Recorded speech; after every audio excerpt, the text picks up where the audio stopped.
안녕하세요. 재미있는 담소를 나누고 있었습니다. 정의당 노회찬 원내대표 나오셨습니다. 안녕하십니까? 네, 안녕하십니까? 자, 재미있는 담소는 무슨 내용이었는지 잠시 후에 등장할 겁니다. 자, 이번 주 가장 눈에 띄는 중요한 사건은 서지현 검사의 고발이자 고백입니다. 예. 법사위 소속이시니까 더군다나. 네. 예. 이 사건 관련해서 이제 안태근 전 검찰국장이 가해자로 지목이 됐고, 예.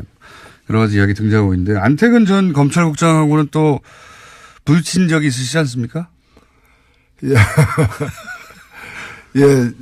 박근혜 그 국정농단 사건 때, 그 당시 시점에, 예. 안태근 이 검사가 검찰국장이었어요. 예. 그래서 이제 각종 청문회 등 뿐만이 아니라 이제 특히 이제 국회 법사위에 예. 법무부 업무 점검할 때 보면 배석하는 사람이었거든. 예.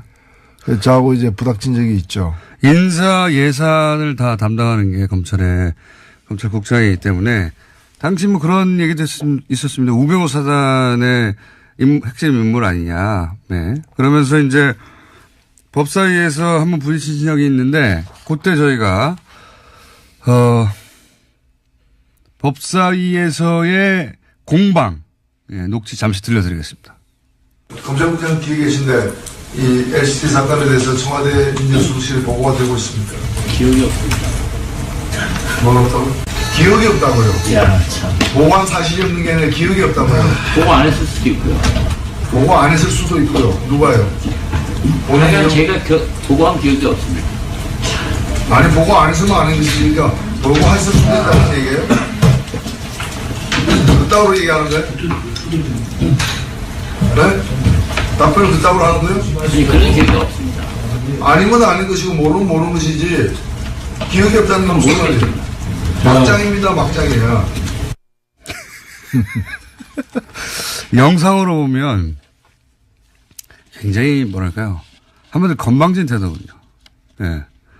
그럼 뭐 내가 이렇게 말하든 저렇게 말하든 뭐 아무 상관없어. 예, 저 상황이 이제 제가 원래 지적하려고 했던 것은 LCT가 아니었고 박근혜 대통령이 자신에 대한 여러 가지 케이스 스포츠처럼 미르재단 의혹이 이제 컸을 때 거기에 대해서는 한마디도 안 하고 엉뚱하게 뭐 롯데 그룹 비리 수사 제대로 해라 엉뚱한 얘기를 하길래 저 롯데 얘기는 왜 갑자기 튀어나오냐 저거는 검찰에 보고를 했느냐 사실은 비공식적으로 법무부에서 청와대와 내통하는 공식 창구가 관례적으로 검찰국장이에요.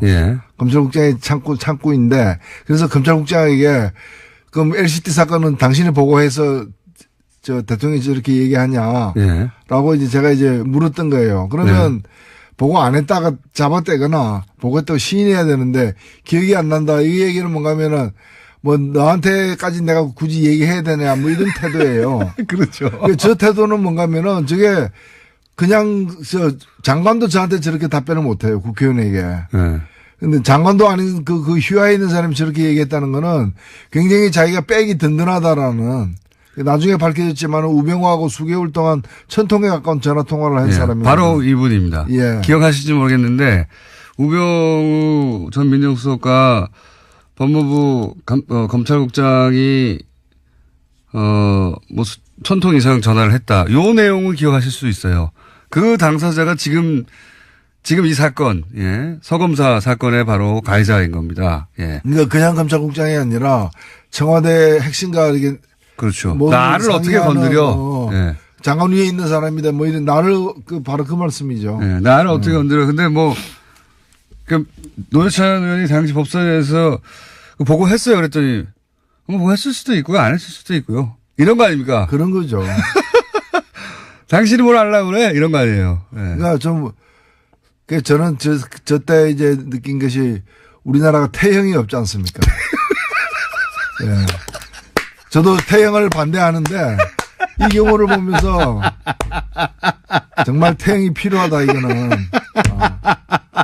몹시 쳐라 이제.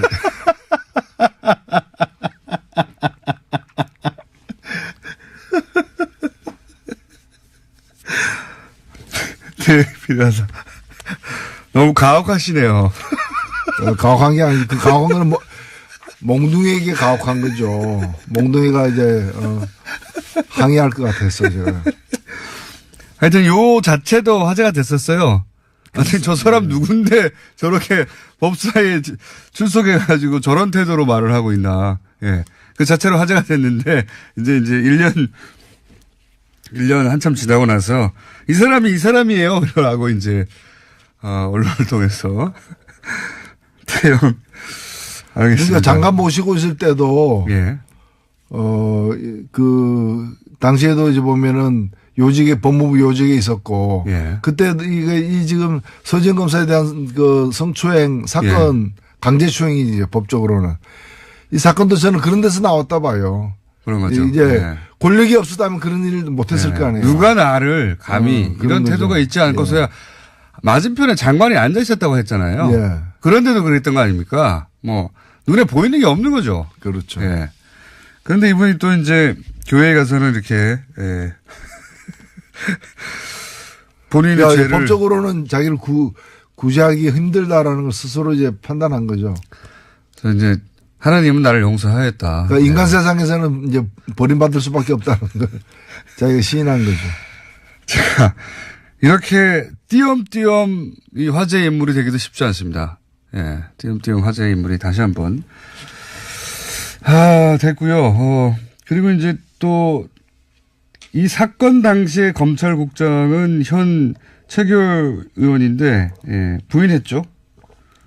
예, 부인했지만은 이미 바로 그 당시에 그 또 다른 여자 검사 이문정 검사가 이 서지현 검사하고 이제 상담하던 중에 이 사실을 알게 되어 가지고 알게 된 걸 검찰에서 이렇게 알고 이문정 검사를 불러다가 이렇게 무마하려고 했다는 걸 이문정 검사가 증언을 했기 때문에 이거는 뭐 명백한 사실로 저는 간주되어야 한다고 봅니다. 그러니까요. 예.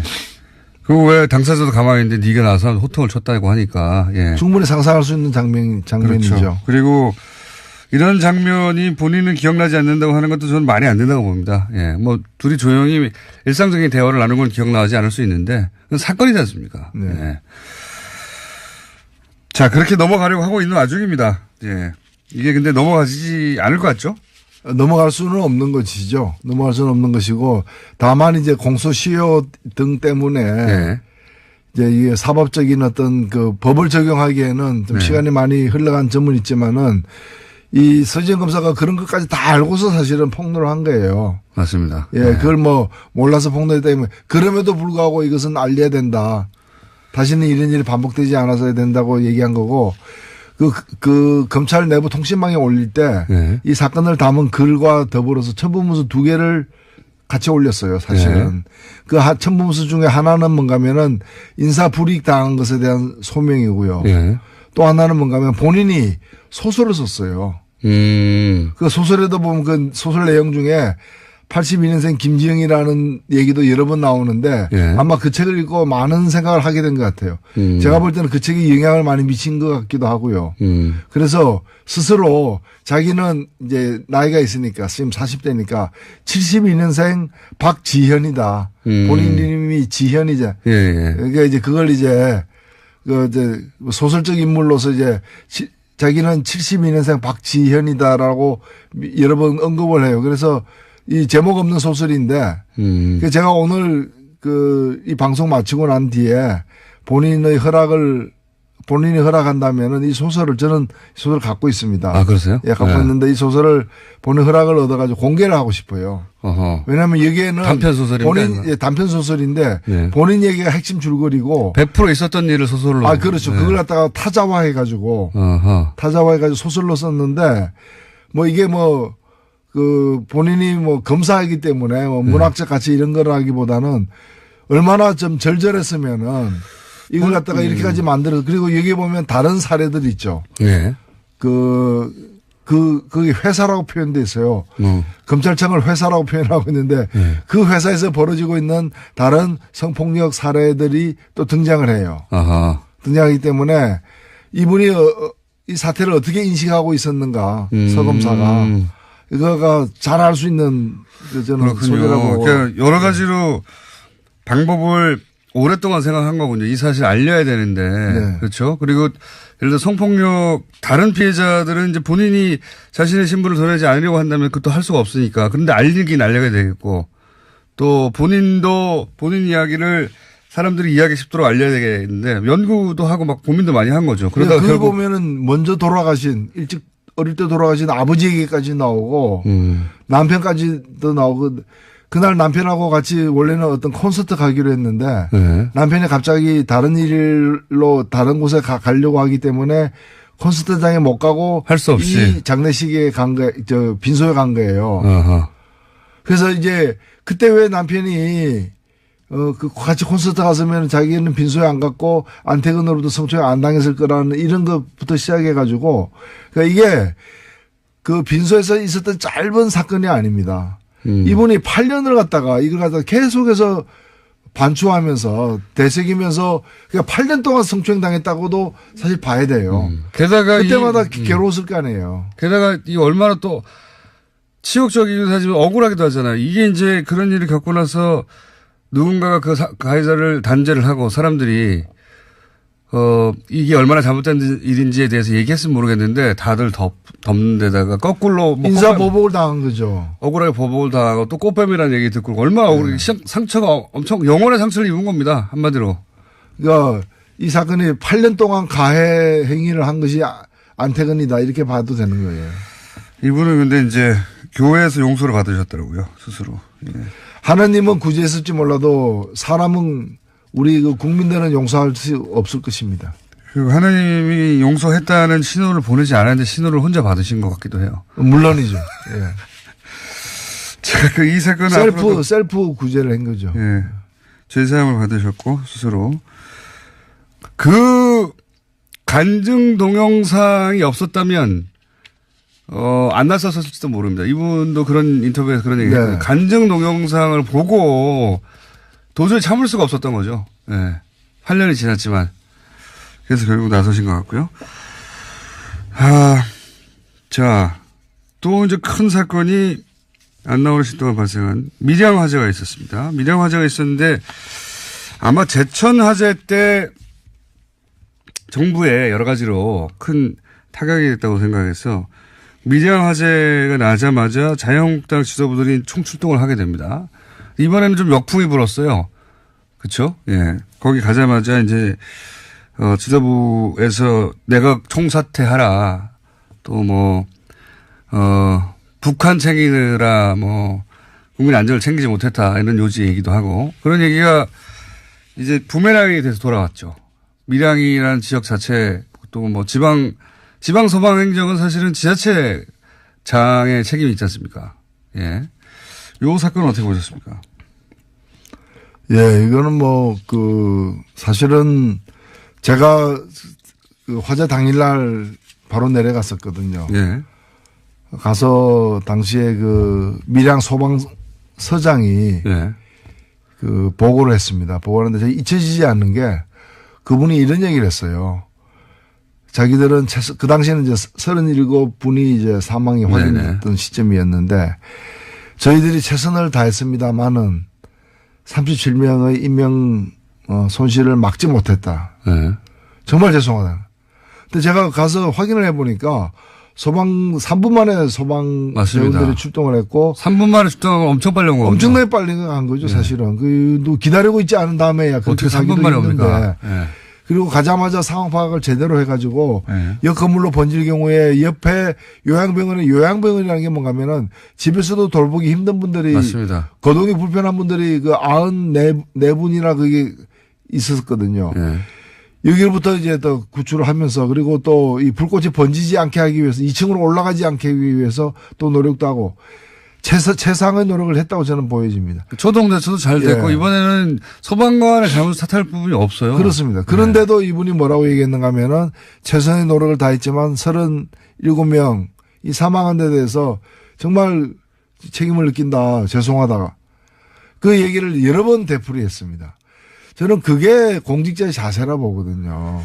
그럼 정치하는 사람들이 보면 그게 지금 다 드러나고 있지만은 법이 잘못됐거나 제도가 제대로 안 됐거나 그다음에 이제 여러 가지 이제 소방 안전 관리를 갖다가 그 감독 기구가 정부 아닙니까? 네. 그리고 지방 정부잖아요. 밀양시, 경상남도 다 이런 책임이잖아요. 그리고 소방 자치가 된 게 지금 20년 가까이 됐는데 네. 그 지휘 권한이 다 지방자치단체의 장에게 있는 맞습니다. 거거든요. 예. 그렇다면은 그래서 저는 첫날 홍준표 대표가 안 가길래 원내대표만 보내고 자기는 당분간 분향소 차려지면 가겠다는 식으로 미루더라고요. 모든 당대표가 그날 다 갔거든요. 네. 본인이 안 가길래 저는 경상남도 도지사를 지냈기 때문에 그 책임감 때문에 네. 참 면목이 없어서 못 가는 모양이다. 저는 당연히 그렇게 생각했죠. 근데 가가지고 엉뚱하게 무슨 이상한 얘기를 또 그 정권 총사퇴해야 된다는 식으로 돌려대는 거 보면 정말 이건 정말 공직자로서 있을 수 없는 일이다. 저는 그렇게 생각합니다. 앞뒤도 안 맞아요, 사실은. 왜냐하면 이게 여기 지방직 소방관들은 인사 행정 그다음에 지휘권 전부 다 지자체 장애가 있거든요. 그러니까 본인들에게 권한이 100% 있는 겁니다. 근데 거기는 다 자유한국당이에요. 도의원도 그리고 시의원도 90%, 99%입니다. 경상남도 도의회 의원 중에 예. 지역구 의원이 90%고 10%가 이제 비례 예. 후보인데 지역구 의원 중에 야당은 한 명이에요. 그 한 명이 정의당입니다. 여영국 의원이라고. 그렇군요. 예. 예. 깨알 같은 설명이지만은 거기는 자유한국당이 사실상 도의원, 시의원, 그리고 국회의원, 시장, 도지사 다 차지하고 있는 것입니다. 그렇습니다. 예. 그러니까 다 자유한국당이에요. 그러니까 제일 먼저 만약에 책임을 묻는다면 스스로에게 묻었어야 하는 거죠. 그렇죠. 만약에 그런 사안이다 보니 사실은 시민들도 와서 이제 이런 자유한국당이 찬스라고 본 것 같은데 정부를 공략할 찬스라고 본 것 같은데 거기에 대해서 거꾸로 당신들은 뭘 했냐 여기 그런 비난을 좀 많이 받았죠. 이번에는. 네. 그런 영상도 많이 찍히고. 자, 밀양 사건에 관해서는 정치적 지점에서는 그렇게 해석된 사건이 있었고요. 그리고 저희가 이제 이거, 이 시간 시작하기 직전에 무슨 얘기를 하다가 불이 들어온지도 모르고 얘기하고 있었냐면, 국민의당 얘기 잠깐 하고 있었습니다. 국민의당에서 지금, 민주평화당과 평화민주당입니까? 야, 평화민주당이군요. 아니요. 민주평화당. 헷갈리네. 하여튼 두 개가 들어가 있습니다. 민주와 평화. 민주와 평화에 들어있는. 민평당의, 창당 발기인의 이름이 올라간 분들과 그 다음에 대표 당원으로 국민의당에 올라간 분들이 한 1000명 정도 겹친다는 거예요. 그래서 지금 전당대회가 어렵다는 식의 발표가 어제 있었습니다. 근데 저는 이걸 보자마자 만약 이때까지 그 어떤 문구나 조항도 다 싸그리 원하는 대로 해석하고 왔잖아요. 그러면 사실, 만약에 전당대회를 바로 할 거면 전당대회, 이중으로 이제 등록이 있으면 그 사람들 다 징계하면 되거든요. 예. 징계해가지고 당원권을 정지시킨다든가 여러 가지 방법을 찾으면 되는데 전당대회 자체를 안 하려고 지금 하는 것 같거든요. 그렇지 않습니까? 전당대회를 안 하려고 하는 것 같아요. 무리를 해서라도 성사시키겠죠. 그러니까 전당대회가 아닌 방식으로 성사시키려고 하는 것 같아요. 아마 지금 말씀은 네. 전당대회가 안 될 것 같다라는 관측은 뭔가면은 법을 제대로 지키고 네. 민주주의의 기본 원칙들을 준수하게 되면 전당대회가 될 수가 없다 지금. 네. 왜냐하면 이제 의결권을 갖고 있는 그 전당대 참가자가 몇 명인지가 지금 확인이 네. 안 되는 상황이고 네. 또 그게 여러 사람이 겹치는 예. 1000명 가까이 겹치는 이제 이중적인 그렇죠. 문제까지 다 해결해야 되니까 이거는 정상적인 전당대회가 불가능하다는 진단인데 네. 지금 하려고 하는 거는 정상적인 전당대회가 아니에요. 어차피 지금 현재 스코어. 그래서 모든 걸 무리를 감수하고서라도 이제 통합 결정을 일단 네. 내리고야 말겠다라는 식으로 밀어붙이고 있기 때문에 제가 볼 때는 무리를 해서라도 할 것 같아요. 전당대회를 할 것이다. 예. 저는 전당대회를 안 하려고 이러는 것 같습니다. 근데 전당대회를 하다 안 하게 되면은 예. 물론 이제 다른 방법을 또 강구를 하겠지만은 예. 이 무리를 피하려다 다른 더 큰 무리를 갖다 범하는 그 꼴이 될것 전당대회가 어쨌든 3,000명 이상 와야 되지 않습니까? 물리적으로. 3,000명 이상이 안 오지 않을까? 또 3,000명 이상이 왔는데 혹시 거기서 부결시키지 않을까? 그러면 이제 끝장나는 거지 않습니까? 부결되지는 않죠. 예. 부결이 될지도 있죠. 왜냐면은 지금 보면은 이제 부결시키고 싶은 사람들, 반대하는 사람들은 참석 안 할 가능성이 높기 때문에. 예. 모릅니다. 물론 모르죠. 그래서 그런 리스크를 안고 하느니 저쪽은 이미 분당해서 당 만든다고 하는데 뭐 전당대회까지 할 필요 있어 이렇게 위험 감수하면서 전당대회고 안 하고 할 방법을 찾아봐. 저는 거기서 나오는 전당대회 안 한다에 제가 500원 걸어보겠습니다. 아, 그렇습니까? 네. 예, 돈이 많으시군요. 물론 상상할 수 없는 일인데 예. 지금까지의 어떻게든 통합을 시키겠다고 하는 드라이브의 강도로 볼 때 전당대회조차 어떻게든 해가지고 저는 방법이 떠오르지 않아요. 떠오르진 않는데 이때까지 안 될 거라고 했던 걸 다 방법을 찾아왔지 않습니까? 예. 23곳의 비디오 중계 이런 거로 상상할 수 없었던 창의적인 방식으로 헤쳐려 나왔기 때문에 또 헤쳐나가지 않을까. 하여튼 정치라는 게 이제 국민들에게 대한 이제 교육 효과도 사실 있는 건데 민주주의 이렇게 하면 안 된다. 이런 걸 이제 시리즈로 계속 보여주고 있는 상황이죠. 이건 어떻게 보십니까, 지금? 안철수 대표에게 중재파는 사퇴를 해라. 조기 사퇴를 해라. 예, 그러고 그렇죠? 있죠. 예. 안철수 대표는 본인이 사퇴하면은 안 된다. 예, 전당대회 무산되거나 그럴 것이다. 그래서 사퇴를 못 한다. 그렇지만 백의종군을 하겠다. 끝나고 나서 사퇴한다는 얘기겠죠. 아마도. 예. 이 통합이 끝난 다음에. 그런데 유승민 대표가 안철수 대표가 사퇴하면 나는 이 통합 자체를 다시 생각하겠다. 이거 어떻게 합니까, 이거? 이거 어떤 상황입니까? 좀 해설 좀 해주세요. 예, 일단은 중재파라고 불리우는 5명 예. 혹은 6명 정도 되는 분들이 어느 쪽으로 힘을 실어주는가가 굉장히 중요하죠. 중요한 순간이 되어버렸습니다. 그분들의 마지막 요구가 네. 그분들은 계속해서 이제 안철수 대표가 이 사태에 대한 책임을 지는 의미에서 네. 사퇴를 갖다가 하는 것을 최소한의 조건이다. 네. 이제 이렇게 주장을 해왔는데 원래는 이제 전당대회 전에 사퇴하는 거였어요. 예. 요구가. 예. 근데 그게 안 받아들이니까 요구를 약간 바꿔가지고 전당대회에서 왜냐하면 이제 사퇴할 용의가 있다. 다만 내가 사퇴하면 통합 자체가 어그러질 수 있다. 예. 이게 이제 안철수 대표 주장이었죠. 대표의 주장이었기 때문에 그러면 통합하자마자 사퇴하라. 네. 그렇게 예. 바뀌었는데. 예, 뭐 결혼식 끝나고 물러가라 뭐 이런 거죠. 네. 그렇게 하니까 이제 그걸 받아들였어요. 예. 일단은 중재파와의 어떤 접촉에서는 예.